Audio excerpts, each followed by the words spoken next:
ગુજરાતમાં આજથી રાહુલ ગાંધીની ન્યાય યાત્રાનો પ્રારંભ જાલોદથી ગુજરાતમાં પ્રવેશ કરશે। રાજ્યમાં 4 દિવસમાં 400 કિલોમીટરનું અંતર કાપશે।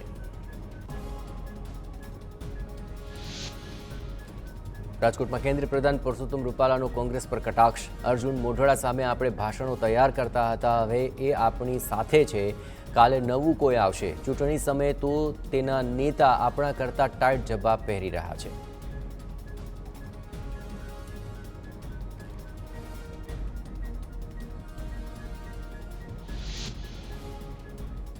કોંગ્રેસમાંથી રાજીનામાનો સિલસિલો યથાવત। જૂનાગઢ જિલ્લાના નેતાઓ પદાધિકારીઓએ છોડ્યો કોંગ્રેસનો હાથ। જિલ્લા પંચાયતના સભ્ય ધર્મિષ્ઠા કામાણી અને પ્રફુલ્લ કામાણીએ આપ્યું રાજીનામું। તાલુકા પંચાયત સદસ્ય નિર્મળા છેલાવાડાનું પણ રાજીનામું। સુરત ભાજપમાં ભરતી મેળો બન્યો તેજ। અહીં પૂર્વ કોર્પોરેટર સતીશ પટેલ ભાજપમાં ભળ્યા। 300થી વધુ કાર્યકર્તાઓ અને સમર્થકો સાથે ભાજપનો ખેસ ધારણ કર્યો। સતીશ પટેલ ભેસ્તાન વિસ્તારના અગાઉ કોંગ્રેસમાંથી કોર્પોરેટર હતા। ભાજપ પ્રદેશ અધ્યક્ષ સી આર પાટીલની હાજરીમાં કેસરીઓ ધારણ કર્યો।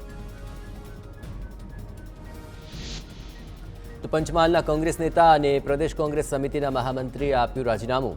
તારીક ખાન પઠાણે મહામંત્રી અને કોંગ્રેસના પ્રાથમિક સભ્યપદેથી રાજીનામું આપ્યું છે। ન્યાય યાત્રા પહેલા કોંગ્રેસને ફટકા પડવા યથાવત રહ્યા છે।